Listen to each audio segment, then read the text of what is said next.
Still a part of ನಮಸ್ಕಾರ. March 26, 2026 ರಂದು Shravanabelagola police station ವ್ಯಾಪ್ತಿಯಲ್ಲಿ ಒಂದು ಕೊಲೆ ಪ್ರಯತ್ನ ಪ್ರಕರಣ ದಾಖಲಾಗಿತ್ತು. ಇದರಲ್ಲಿ ಕಂಪ್ಲೇನೆಂಟ್ ಹರೀಶ್ ಕುಮಾರ್ ಅಂತ ಅವ್ರ ತಾಯಿ ಗಂಗಮ್ಮಗೆ ಅವ್ರ ಗಂಗಮ್ಮ ಮಗ ಉಮಾಶಂಕರ್ ಅಂತ ಹೊಡೆದಿದ್ದರು. ಫಸ್ಟ್ ಕೈಯಿಂದ ಹೊಡೆದಿದ್ದರು, ಅದಾದ ನಂತರ ಕಲ್ಲು ತಗೊಂಡು ಕೂಡ ಅವ್ರಿಗೆ ಹೊಡೆದಿದ್ದರು. ಅವರಿಗೆ ಹೆಡ್ ಇಂಜುರಿ ಆಯಿತು. ಅದಾದ ನಂತರ ಅವರು ಟ್ರೀಟ್ಮೆಂಟ್ ತಗೊಳ್ತಾ ಇದ್ರು. ಮಾರ್ಚ್ 30th, 2026 ಟ್ರೀಟ್ಮೆಂಟ್ ಟೈಮ್ ಅವ್ರದ್ದು ಡೆತ್ ಆಗುತ್ತೆ ಅರೌಂಡ್ 1:40 PM. ಸೊ ಫಸ್ಟ್ 26 ಮಾರ್ಚ್ಗೆ ನಾವು 109 BNSS ಅಂದರೆ ಕೊಲೆ ಪ್ರಯತ್ನ ಪ್ರಕರಣ ದಾಖಲು ಮಾಡ್ತೀವಿ. ಯಾವಾಗ ಅವ್ರ ಡೆತ್ ಆಗುತ್ತೆ ಗಂಗಮ್ಮ ಅವ್ರದ್ದು, ನಾವು ಆ ಕೇಸ್ ಕನ್ವರ್ಟ್ ಮಾಡ್ತೀವಿ ಟು ಮರ್ಡರ್ 103. ಅಕ್ಯೂಸ್ಡ್ ಉಮಾಶಂಕರ್ಗೆ ನಾವು ಅರೆಸ್ಟ್ ಮಾಡಿದ್ದೀವಿ. ಅವರು ಆಸ್ ಆಫ್ ನಾವು JCಯಲ್ಲಿದ್ದಾರೆ, ತನಿಖಾ ನಡೀತಾ ಇದೆ. ಆ್ಯಕ್ಚುಲಿ ಅವ್ರದ್ದು 38 ವರ್ಷ ಅವ್ರ ಏಜ್, ಇನ್ನೂ ಮದುವೆ ಆಗಿರಲಿಲ್ಲ. ಸೊ ಅದ್ರ ಮೇಲೆ ಗಲಾಟೆ ಸ್ಟಾರ್ಟ್ ಆಗಿತ್ತು. ಸೊ ಅದೇ ಮೇನ್ ಕಾರಣ, ಸುಮ್ಮನೆ ಗಲಾಟೆ ಮಾಡ್ತಾ ಇದ್ರು. ಅದೇ ಮೇನ್ ಕಾರಣ, ಅದೇ ಮದುವೆ ಮಾಡ್ತಾ ಇರಲಿಲ್ಲ ಅವ್ರ ತಾಯಿ. ಯಾವ ಟ್ರೀಟ್ಮೆಂಟ್? ಅದ್ರ ಬಗ್ಗೆ ನಮಗೆ ಮಾಹಿತಿ ಇಲ್ಲ, ಮೆಂಟಲ್ ಇಲ್ನೆಸ್ ಬಗ್ಗೆ ಇಲ್ಲ. ಬಟ್ 2 ವರ್ಷ ಹಿಂದೆ ಒಂದು ಆಕ್ಸಿಡೆಂಟ್ ಆಗಿತ್ತು, ರೋಡ್ ಟ್ರಾಫಿಕ್ ಆಕ್ಸಿಡೆಂಟ್ ಮಧ್ಯಪ್ರದೇಶದಲ್ಲಿ. ಸೊ ಅದ್ರ ಬಗ್ಗೆ ಮಾಹಿತಿ ಇದೆ, ಬಟ್ ಈ ಮೆಂಟಲ್ ಇಲ್ನೆಸ್ ಬಗ್ಗೆ ನಮಗೆ ಮಾಹಿತಿ ಇಲ್ಲ. ಮೇನ್ ರೀಸನ್ ಅದೇ, ಮದುವೆ ಮಾಡ್ತಾ ಇರಲಿಲ್ಲ ತಾಯಿ. ಆ್ಯಂಡ್ 38 ವರ್ಷ ಅವ್ರ ಏಜ್ ಇತ್ತು, ಅದಕ್ಕೆ ಗಲಾಟೆ ಸ್ಟಾರ್ಟ್ ಆಯಿತು. ಸೊ ಅವ್ರಿಗೆ ಕಲ್ಲು ತಗೊಂಡು ಹೊಡೆದಿದ್ದಾರೆ. ಡ್ಯೂರಿಂಗ್ ಟ್ರೀಟ್ಮೆಂಟ್ ಹೆಡ್ ಇಂಜುರಿಯಿಂದ ಡೆತ್ ಆಗಿತ್ತು ತಾಯಿದು. ಮನೆಯಲ್ಲಿ ಆಗಿದೆ.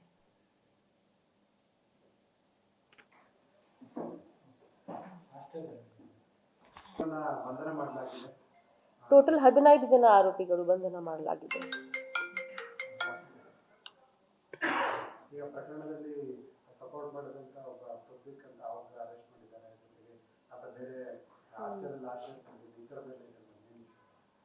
ಆ್ಯಕ್ಚುಲಿ ಅವ್ರಿಗೆ ನಾವು 26 ಮಾರ್ಚ್ 2026ಗೆ ಅರೆಸ್ಟ್ ಮಾಡಿದ್ದೀವಿ. ಪೃಥ್ವಿಗೆ ಅವ್ರ ರೋಲ್ ಕೂಡ ಬಂದಿದೆ. ಅವ್ರ ಮೂಲತಃ ಚಿಕ್ಕಮಗಳೂರು ವಾಸ್ ಇದೆ ಅವ್ರದ್ದು.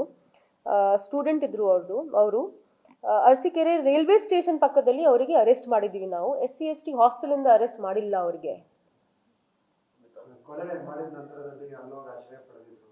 ಅದು ಸ್ಟಿಲ್ ಕೇಸ್ ತನಿಖಾ ಹಂತದಲ್ಲಿ ಇದೆ. ಎಕ್ಸಾಕ್ಟ್ಲಿ ಏನು ಮಾಡಿದ್ದಾರೆ ಅವರು, ಯಾವಾಗ ಹೋಗಿದ್ದಾರೆ, ತನಿಖೆ ಆದ ನಂತರ ನಾವು ಮಾಹಿತಿ ಕೊಡ್ತೀವಿ ಅದ್ರ ಬಗ್ಗೆ.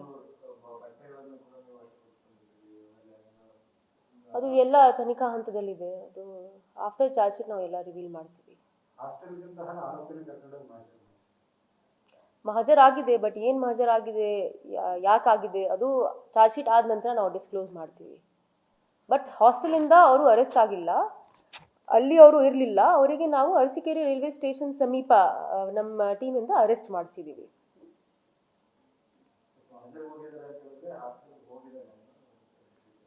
ಹಾಂ ಹೋಗಿದ್ದಾರೆ, ಬಟ್ ಯಾವಾಗ ಹೋಗಿದ್ದಾರೆ, ಏನು ನಮಗೆ ಸಿಕ್ಕಿದೆ ಅದು ತನಿಖೆ ಹಂತದಲ್ಲಿದೆ. ಯಾಕಂದರೆ ಅದಾದ ನಂತರ ನಾವು ರಿವೀಲ್ ಮಾಡ್ತೀವಿ. ಹೌದು ಹೌದು, ಆ ಥರ ಮಾಹಿತಿ ಇದೆ.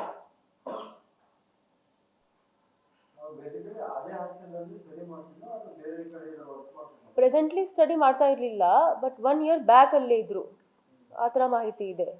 But at the time of arrest ಅಲ್ಲಿ ಇರಲಿಲ್ಲ ಅವರು. ಅರಸೀಕೆರೆ ರೈಲ್ವೆ ಸ್ಟೇಷನ್ ಸಮೀಪ ಇದ್ರು ಅವರು. ಅಲ್ಲಿಂದ ಮಾಹಿತಿ ಮೇಲೆ ನಾವು ಅರೆಸ್ಟ್ ಮಾಡಿದ್ದೀವಿ ಅವರಿಗೆ 26 ಮಾರ್ಚ್. 13th 11, 12, 13th 3 days ಆಯಿತು ಆ್ಯಕ್ಚುಲಿ. ಹೌದು, ಅಷ್ಟೇನಾ?